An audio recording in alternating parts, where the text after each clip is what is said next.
ورحمة الله وبركاته. إن الحمد لله نحمده ونستعينه ونستغفره ونعوذ بالله من شرور أنفسنا ومن سيئات أعمالنا. من يهده الله فلا مضل له ومن يضلله فلا هادي له. وأشهد أن لا إله إلا الله وأشهد أن محمدا عبده ورسوله. أعوذ بالله من الشيطان الرجيم. بسم الله الرحمن الرحيم. قل تعالوا أتل ما حرم ربكم عليكم ألا تشركوا به شيئا وبالوالدين إحسانا ولا تقتلوا أولادكم من إملاق نحن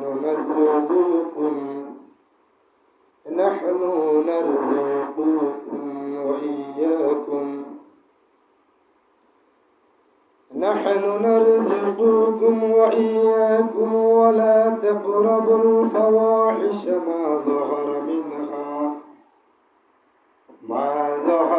منها وما بطن ولا تقتلوا النفس التي حرم الله إلا بالحق ذلكم وصاكم به لعلكم تعقلون. صدق الله العظيم.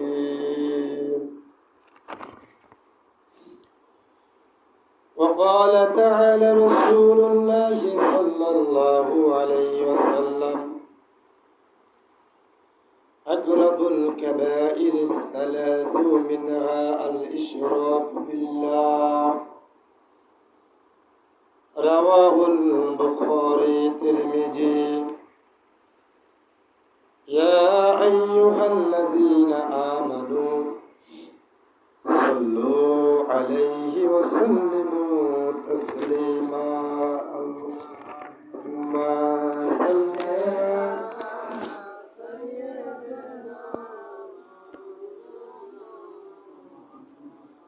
وعلى آل سيدنا. اللهم صل على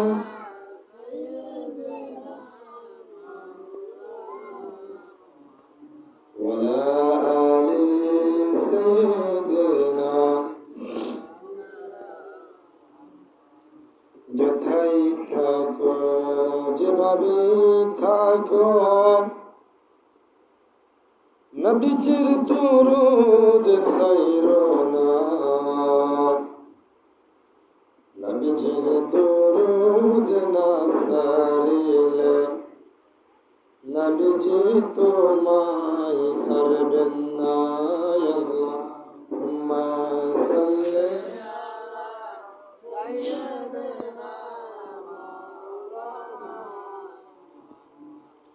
وعلى آل سيدنا. بلغ العلا بكماله بجماله حسنة في خصاله. আলহামদুলিল্লাহ, শুকর আদায় করি মহান রব্বুল আলামিনের, যে মহান মালিক আমাদেরকে পবিত্র মুহররম মাসের তৃতীয়তম জুমায় 17তম রজনী 37 জুলাইয়ের প্রথম জুমার দিন যে ৩৬শে জুলাইয়ের কারণে আমরা ফ্যাসিবাদ মুক্ত একটি বাংলাদেশ পেয়েছি। বাংলার জমিনে যেন আর কোনো ফ্যাসিবাদের জন্ম না হয়, এই ৩৬শে জুলাই থেকে আমরা শিক্ষা গ্রহণ করতে হবে। সেই ২০২৪ সালে এই ৩৬শে জুলাই অসংখ্য মা তার সন্তানকে হারাই ফেলে, এখনো হাজার হাজার সন্তান হাসপাতালে বেডে চিৎকার করে। কিন্তু এই ৩৬শে জুলাই রক্তের উপরে দিয়ে আমরা রাষ্ট্রের দায়িত্ব পাওয়ার পরেই আমরা আবার তাদের সাথে বেইমানি শুরু করেছি। পৃথিবীতে যদি কোনো বেইমান রাষ্ট্র হিসেবে হইতে হতো আমরাও তালিকাভুক্ত হয়ে যেত। কারণ আমরা এমন এক জাতি, বাপ পর্যন্ত সন্তান লগে বেইমানি করে, ঠিক না বেটি? এই জাতির ভিতরে আমরা বসবাস করি। আমরা এত সময় মনে হচ্ছে না দেশের জন্য জীবন দিবে, তারা আদর করবে, কল্পনাবিহীন যে তার জন্মদাতা পিতাকেই অস্বীকার করে ফেলে স্বার্থের কারণে, সে যে আর কিছু অস্বীকার করবে না এটার কোনো গ্যারান্টি নেই। যাই হোক, আজকে আমাদের জমার আলোচ্য বিষয়, আমরা একটি আলোচ্য বিষয় বেছে নিয়েছি, যেটা হলো আল্লাহ তাআলা তার নবীকে কিছু জিনিসের প্রতি বিধিনিষেধ আরোপ করেছেন। যে নবী সাল্লাল্লাহু আলাইহি সাল্লাম এই কাজগুলি করা যাবে না, এই কাজগুলি করা যাবে, সেই সুবাদে আমরা কোরআনের ৬তম সূরা, সূরার নাম সূরাতুল আনআম, এই সূরার ১৫১ নম্বর আয়াত আমরা তেলাওয়াত করেছি। আল্লাহ তাআলা যদি তৌফিক দান করেন, আমরা এখান থেকে কয়েকটি কথা বলবো। আমরা যারা শুনবো সকলেই, যারা বলবো এবং শুনবো উভয় পক্ষে আমলের খেয়ালে আমরা এটাকে শ্রবণ করবো ইনশাআল্লাহ। সুবহানাকা লা ইলমা লানা ইল্লা মা আল্লামতানা ইন্নাকা আনতাল আলিমুল হাকীম।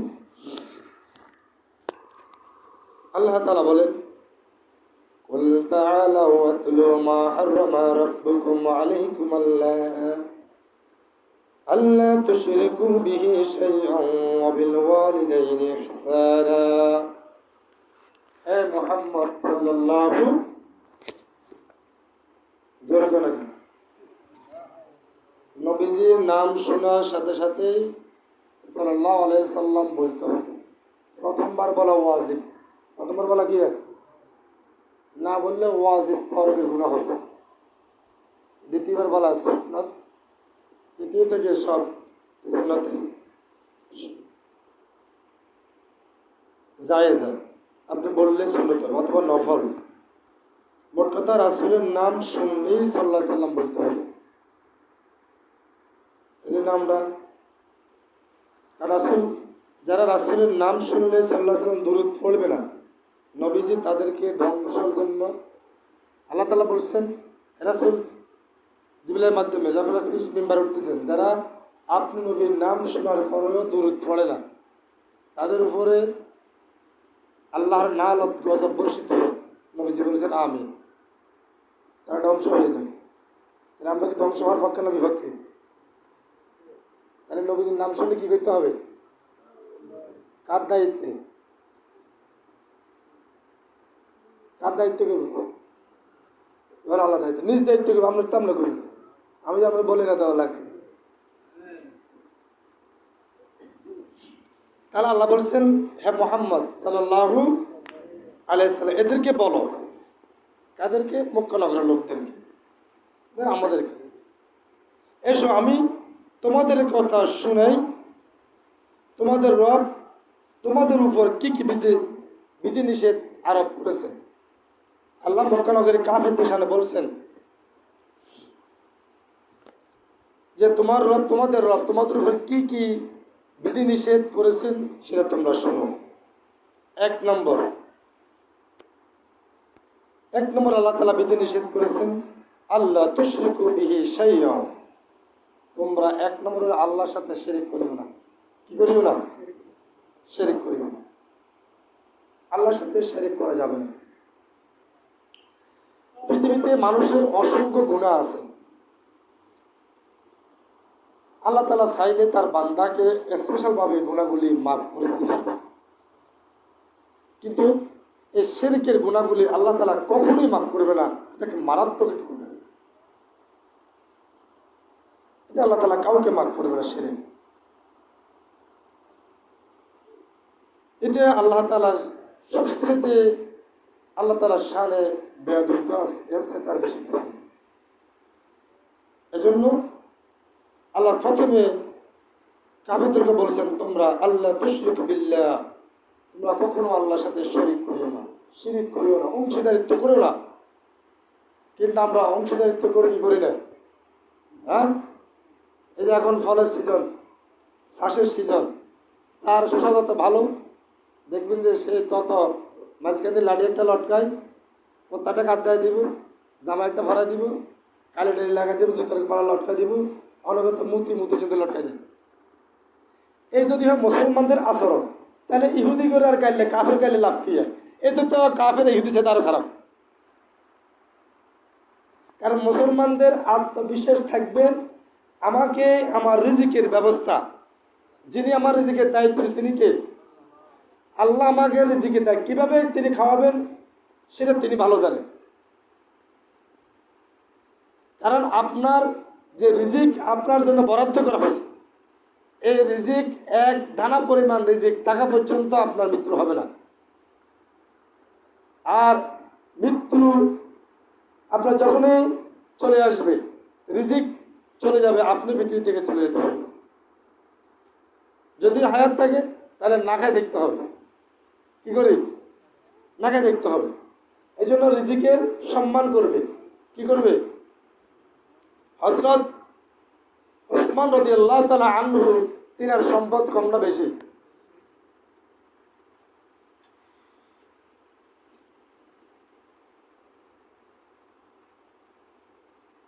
তিনি মুতার যুদ্ধে 30,000 সৈন্যের সেনাবাহিনীর সকল কিছু দায়িত্ব তিনি বহন করেছেন নিজে একাই। ওখানে তিনি ঘোড়ার পিঠে করে খাওয়া খাচ্ছেন।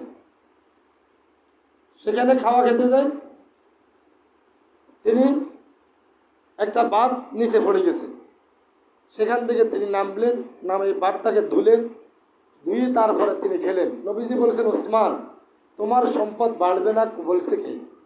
তোমার সম্পদ তো আল্লাহ এমনিতেই বাড়াই দিবেন, কারণ তুমি রিজিককে সম্মান করো। কি করো? তুমি রিজিককে সম্মান করো। আর আমরা বাতের আইলেন, আমরা যখন ভাত খেতে যাই তখন অর্ধেক খাই, অর্ধেক পানি দিয়ে হালাই দিই। ঠিক না ঠিক? দাওয়াতে গেলে 100 মানুষের আয়োজন করলে কমপক্ষে 30 জন মানুষের খাওয়া ফালা দিতে হবে। কিন্তু আমি যে দাওয়াতে গেছি, হয়তো আমার ভাতও রাঁধেন, চুলের ভিতরে বড্ডুকে দিবেন, চুলে খালে। কিন্তু এখানে যে ভাবলে খায়, মানে যে বাবের খাওয়া দেখবেন আপনি, খায় অর্ধেক ফালাই দেয়, অর্ধেক ইয়ে করে খাইতেছে আর কি।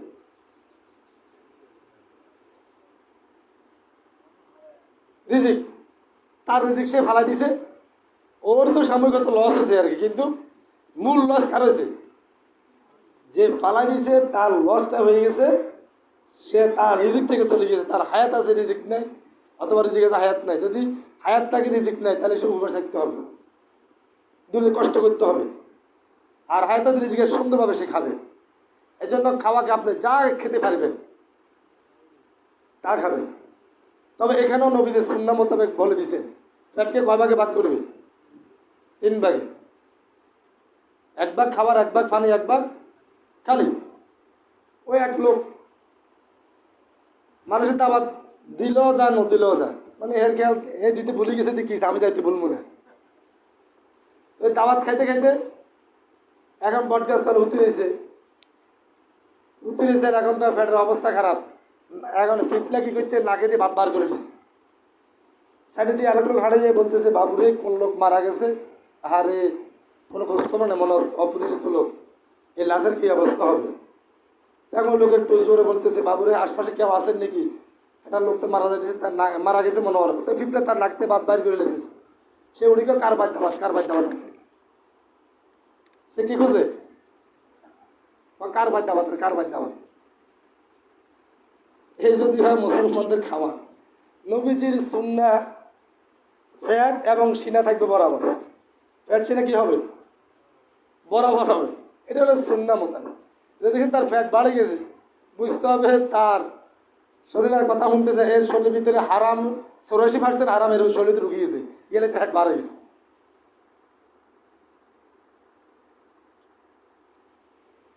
তাহলে খাওয়ার রিজিক, আল্লাহ আপনাকে রিজিক দিবেন, এতে আপনি রিজিকের খুশি। এর মানে এটা না যে আমাকে রিজিক আমি ঘরে বসে থাকবো না, আপনাকে রিজিকের সন্ধান করতে হবে। আমরা মসজিদ থেকে বাইরে হবার সময় দোয়া পড়ি কি পড়ি না? কি দোয়া পড়ি?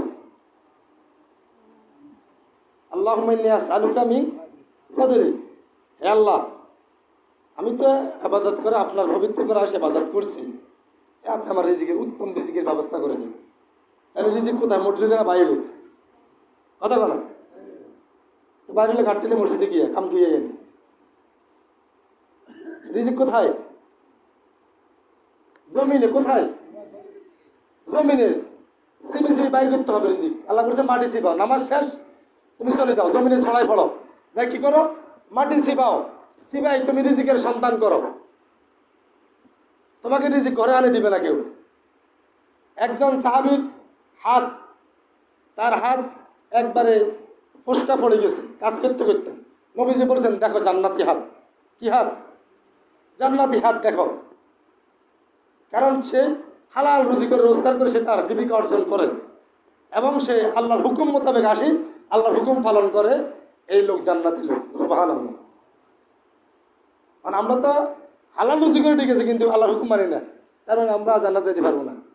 কারণ আল্লাহর হুকুম মানবো, রিজিকের তালাশও করবো, দুটোকে করতে হবে, তাহলে আমার ওই রিজিকটা ইবাদত। তাহলে 1 নম্বরে আল্লাহর সাথে শরীক করা যাবে না।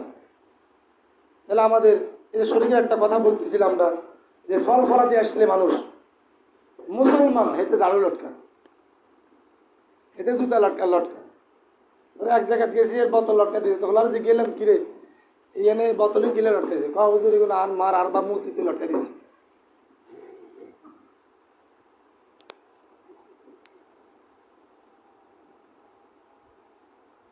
আগে আর মুসলমানের যদি চরিত্র যদি এভাবে হয়, তাহলে আবু জাহেল উতবা সাহেবের অপরাধ কি ছিল? বেশি দিচ্ছে, আল্লাহ দিছে নেয়ামত, রিজিকের মালিক কে? এতে হিন্দি ওই বা সালা কাটা দিয়ে সুন দিয়ে লটকা দিছে, জুতা কাটা লটকা হিসে লটকা দিয়েছে।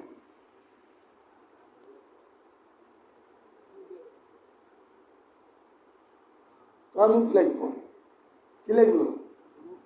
মুখ লাগবে না। আপনি সিস্টেম ব্যবহার করেন। আমরা আয়াতুল কুরসি পড়ে সূরা ইখলাস, সূরা ফালাক, সূরা নাস, এই 3টা সূরা জানা না এমন কোনো মানুষ আছে না। এই 3টা সূরা 3বার করে পানিতে ফু দিয়ে পানি সাগর মারি দিন। আপনি এই কিন দেখেন, ভালো করবে ফল ফলাদি দিবে কে?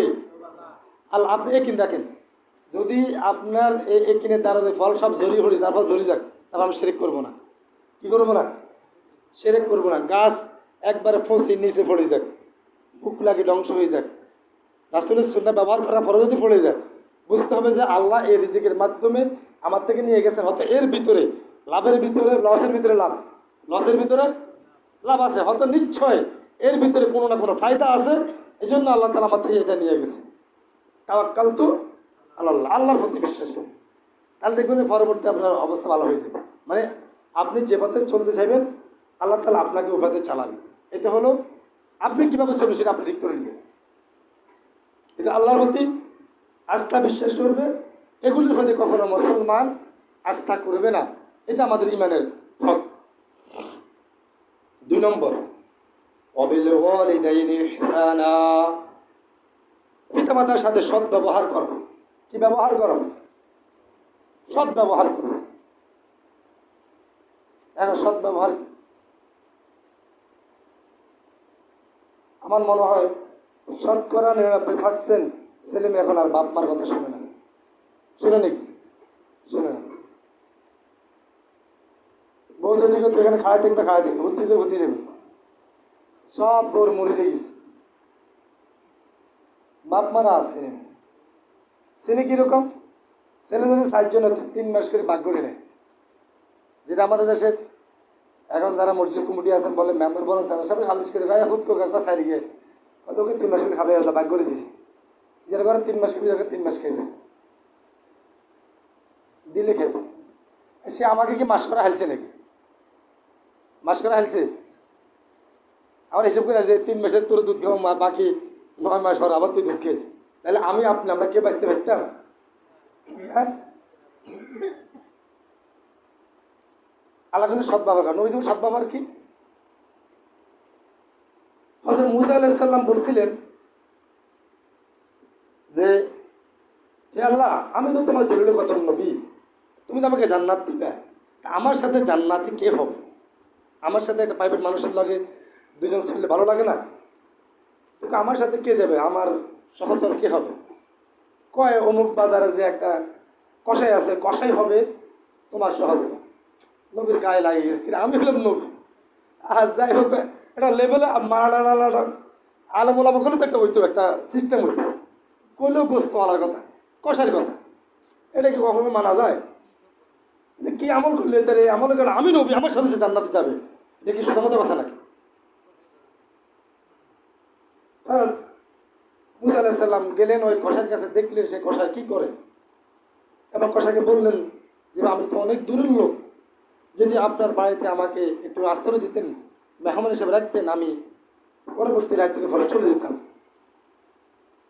কষা বলছে ঠিক আছে।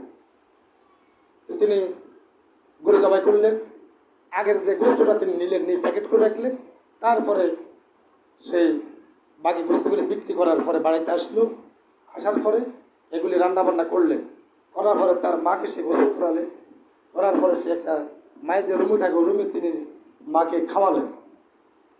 খাওয়া দাওয়ার পরে তিনি আসলেন, তার মুসা বললেন যে হে প্রতীক মেহমান, এবার আমি আর আপনি খাই। নবী বললেন ওইখানে কে, আপনি যে তোমরা ওখানে ছিলেন ওখানে কে ছিল, ওখানে কে? কয় সেটা আপনি জানার দরকার নেই, আপনি খাওয়া মেহমান আসছে খান। কয় না, আমাকে বলতে হবে, না বললে আমি খাবো না। বলছেন সেখানে আমার মা। কে? আমার মা। হ্যাঁ প্রতীক, আপনি কে আমি জানি না, আমার মা এই পৃথিবীর আমার জন্য শ্রেষ্ঠ আল্লাহর এক রহমত। আমি আমার বাবা ছোটবেলায় মারা যায়, আমার মা আমাকে লালন পালন করে, তারপর আমি এই কষাইগিরি করে ব্যবসা করি সেখানে। আমি আমার মাকে উত্তমভাবে, কারণ আমার আল্লাহ বলছেন অবিল ওয়ালিদাইনি ইহসানা, মায়ের প্রতি ইহসান করো, সদ্ব্যবহার করো। আমি সেই আল্লাহর বিধানকে আমি মেনে চলতেছি, এজন্য আমি আমার মাকে আগে আসে নিজেই রান্না বান্না করে মাকে খাওয়ালাম, তারপর আমি খাবো, আপনাকে দেব। মুসা আলাইহিস সালাম বলছেন এই জন্যই তো আল্লাহ তোমাকে জান্নাতে আমার সাথে যাবে বলছিল। আপনি কি? আমি এই জামানার বলেছিলেন, আমি হযরত মুসা আলাইহিস সালাম। সুবহানাল্লাহ। আমরা আছি এখন, আমরা আছি কি এখন? আমি আমার কথা বলি। আমি এখন আমার অর্থনৈতিক অর্থে ভালো, আমি এখন মাসে 20,000 টাকা চাকরি করতেছি। এখন চিন্তা করলাম আমি যদি এখন আমার সংসার ভারী, বাপ মার ছেলে মেয়ে বেশি, এখন আমি যদি সংসারে থাকি তাহলে হয়তো আমার আয় উন্নতি, আমার কিছু ক্যাশ কেবল কম হয়ে যাবে। এই জন্য আমি সিস্টেম করে বাপ মার থেকে আসতে আলাদা হয়ে গেছি। কী জন্য? আমার ক্যাশ কেবল করার জন্য। কী করার লাই? কথা কেন? ক্যাশ কেবল আমি মানে ধনী হওয়ার লাই আর কি। কার থেকে আলাদা হয়েছে?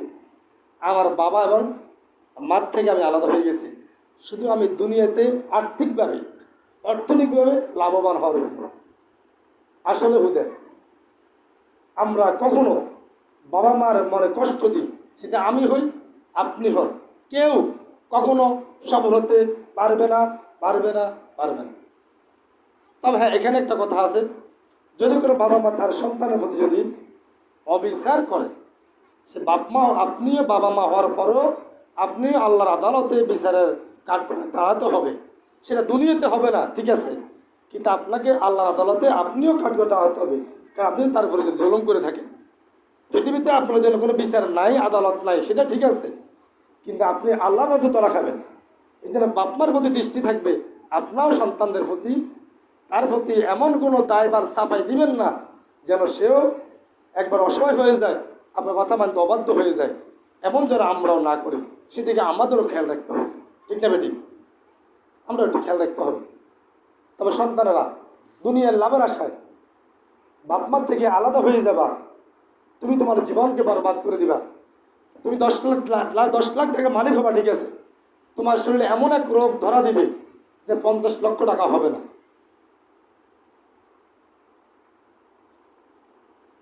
50 লক্ষ টাকা হবে না। আজকে তোমার রোগ হোক, বড় ধরনের ক্যান্সার হোক, আমি তোমাদের মসজিদে ক্ষতি, আমি কান্নাকাটি করবো না, মঞ্চে তোমার কথা দোয়া করছি, তা তুমি অত টাকা দিছো, টাকা বেশি দিবে, দোয়া হবে, টাকা নেই, তোমার দোয়াও বাদ। তা বসে তোমার জন্য বলবে, একটা আফসোস করবে 1 সেকেন্ড 1 মিনিট, এছাড়া কিছু হবে না।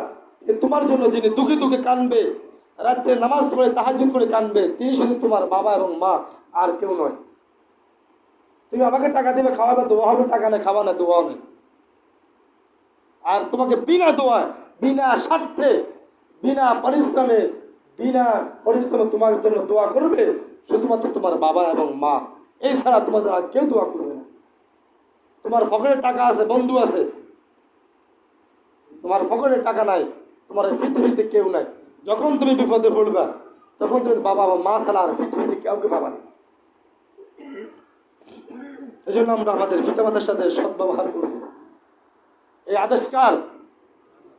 ফরজ, ফরজ বিধান। অবিল ওয়ালিদাইনি ইহসানা, তুমি তোমার বাপ-মার সাথে সদ্ব্যবহার করে ইহসান করো, আল্লাহর ফরজ বিধান। আপনি নামাজ পড়ে আল্লাহর ফরজ, কিন্তু বাপ-মার প্রতি ইহসান করবেন না, ফরজ হবে না, আপনার নামাজ হবে না, কিচ্ছু হবে না, ওদের খামাখা নামাজ হবেই না। রাসূল সাল্লাল্লাহু আলাইহি ওয়াসাল্লাম একজন সাহাবী, হযরত আল-কামার রাদিয়াল্লাহু তাআলা আনহু, তেনার ইন্তেকালের সময় তেনার কালেমা নসিব হচ্ছে না। নবীজির সাহাবী, নবীজির কি কালেমা নসিব হচ্ছে না। রাসূল সাল্লাল্লাহু আলাইহি ওয়াসাল্লাম সাহাবীদেরকে পাঠালেন, কালে পড়া দিয়ে তার মুখের কালেমা আসে না, বলছেন নবীজিকে আসতে বলেন। নবীজি গেলেন, যাই নবীজি কালে পড়ালেন, সেই কালে ভর্তি পারতেছে না। বলছেন তার বাবা এবং মা কে আছে? বলছে তার মা আছে। তার মাকে ডাকো। আপনি আপনার সন্তানের উপর আপনার কি অভিযোগ আছে? আপনি তাকে মাফ করে দেন। বলছে আল্লাহর পয়গম্বর, আমি তাকে মাফ করবো না, সে যতই ইবাদত গুজারি হোক, আমি তাকে মাফ করবো না। কেন? সেই আমার সাথে বেয়াদবি করেছে, তার এই বউয়ের কথা ধরে সে আমাকে বিভিন্নভাবে প্রতিপন্ন করছে, আমাকে অপমানিত করছে।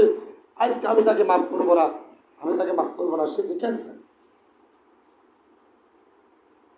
নবীজি বলছেন এর নসিবে কালিমা হবে না, সে জাহান্নামে চলে যাবে, জাহান্নামে যেতে হবে। নবীজি একটা কৌশল অবলম্বন করলেন, যে আমার সাহাবীরা, তোমরা কিছু লাঠি আনো, লাঠি এনে তাকে অগ্নিকুণ্ড করে আগুন দিয়ে তাকে জ্বালিয়ে ফেলো। আল-কামারের মা বলছে কেন? বলছে আপনি তো তাকে মাফ করবেন না, তাহলে সে সাহাবী হলো, সে জাহান্নামে যাবে, এই জন্য তাকে এখানে আমি জ্বালাই ফেলি, এখানে তাকে আমি জ্বালাই ফেলি, আর জানোর আগুন তো আল্লাহ জ্বালাবে না তাকে, আমি এখানে তাকে জ্বালাই। আল-কামারের মা বললেন, আল্লাহ রাসূল, তার বাবা ছোটবেলায় দুনিয়ার থেকে বিদায় নিয়ে যায়, আমি আমার এই সন্তানকে কত কষ্ট করে লালন পালন করে বড় করে তুলছি, আজকে আপনি আমার চোখের সামনে আমার সন্তানকে আপনি জ্বালাই ফোড়া ফেলবেন, এটা পৃথিবীর কেউ সহ্য করলো, আমি মা কখনো সহ্য করবো না। আমি আমার আল-কামারকে মাফ করে দিয়েছি। সাথে সাথে আল-কামারের নসিবে কালিমা বলতে বললেন, কালিমা নসিব হয়ে গেছে, কালিমা বললেন, দুনিয়ার থেকে বিদায় নিয়ে গেলেন। নবীজি বলছেন আল্লাহর জান্নাত তার মা যখন তাকে মাফ করে দিয়েছেন, আল্লাহ জান্নাত তার জন্য ওয়াজিব হয়ে গেছে।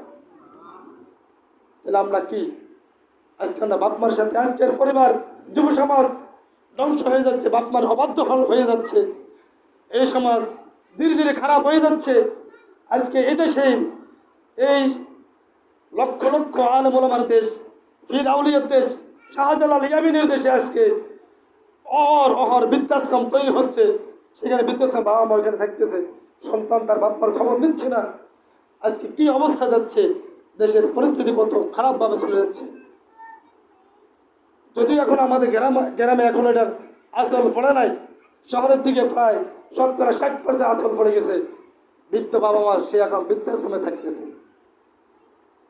জান্নাত এত সোজা জান্নাত? জান্নাত হবে না, আমাদের ভাগ্যে সে জান্নাত জুটবে না যদি আমরা বাপ মার অবাধ্য হয়ে যাই। তারপর আল্লাহ বলছেন, ওয়ালা তাকতুলু আওলাদাকুম মিন ইমলাক, দারিদ্রের ভয়ে নিজের সন্তানদেরকে হত্যা করো না। দারিদ্রের ভয়ে, কিসের ভয়ে? আমি তোমাদেরকে জীবিকা দিচ্ছি এবং তাদেরকেও দিব। দারিদ্রের ভয়ে আমরা এখন সন্তান বলতেছি যে একটা সন্তান ভালো হয়, একটা হলে ভালো, দুইটা হলে আরো ভালো, না হলে আরো ভালো। ইসলামে নিষিদ্ধ। যত সন্তান হবে, নবীজি তার সাহাবীদেরকে বলছেন, আমার সাহাবীরা বিবাহ করো ওই সংসারে, যেই সংসারে অভাব বেশি, অভাব অনটন বেশি, সেই সংসারে তোমরা বিবাহ করো। ওই সংসারে আল্লাহ রহমত বরকত ওই সংসারে আছে। এখন আমরা করি নাকি? কয় না তার মাই হাত দূর বেড়াইতে খাইতে পারে না, এনে হলা বিয়ে করাই, আর হলা তো ছাগল দিয়ে দিতে না, খাসি দিয়ে দিতে না, কি দিয়ে দিতে না, কথা বলা ইচ্ছে খাসি দিয়ে দিত, ছাগল দিয়ে দিত, পুটপুরি দিয়ে দিত।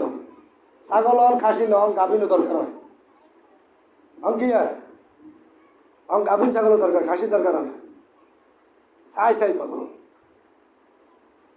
আবার হে লোক আয় হে খাসির কুস্তি দেখায় তো আল্লাহ আপনার মাহফুজ আল্লাহ কয় এর হিটের কোনো সিস্টেম না, পুরো এখন হিট বুঝতে পারবে দিত কিন্তু দিব রাতে সিটিং এর করে সিটিং। একজনে কয় হুজুর হাদিয়ে দিছে, হুজুর হাদিয়ে দেওয়া শূন্য, তাকে হ্যাঁ শূন্য, ঠিক আছে হাদিয়ে দেওয়া শূন্য। কত আমার ব্যাগও বাড়িতে মেয়ের শ্বশুর বাড়ি থেকে আমাকে একটা খাসি ছাগল হাদিয়ে দিছে, হ্যাঁ পরে যাই হিজাব করে হাদিয়ে দিছে, কাপড় সব হাদিয়ে দিছে, তাকে আলহামদুলিল্লাহ ভালো। তো আপনি আবার হাদিয়ে দেন নৌকা, আমার এটা কি এখন মানে আমাকে হাদিয়ে দিছে, হাদিয়ে দেওয়াও সুন্নত নেওয়াও। হ্যাঁ আমার ব্যয় যদি আমাকে যদি একটা বকরি হাদিয়ে দেয়, আমি তার বাড়িতে আর একটা বকরি কিনে দেবো, সে যদি 15,000 টাকা দিতে আমি 16,000 টাকা দিয়ে দেবো, তাহলে হাদিয়ে তাহলে সুন্নত। তাহলে আমরা বাড়িতে 5টা ভাড়া কোনো সমস্যা, আমরা 5টা ভাড়া জীবনে কোনো হলা বা ভাড়াইছে? 80 বছরের লোক তো আছে কেন শুনছেন নি, হারাইছে নি? তার মানে সব ধোঁকাবাজি, বাহাতাবাজি, বদমাশি, সিটিংবাজি ছাড়া আর কিচ্ছু নয়।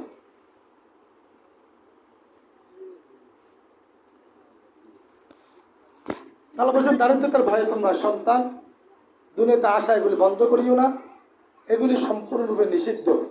কারণ তার রিজিকের ব্যবস্থা করবেন কে? রিজিকের মালিক কে? আল্লাহ। রিজিকের মালিক আল্লাহ নিছে, তুমি নাও না, তুমি তো এটা ফেরিও না। রিজিকের মালিক কেমনে খাওয়াবে সেটা আল্লাহ ভালো জানে, তুমি জানো না।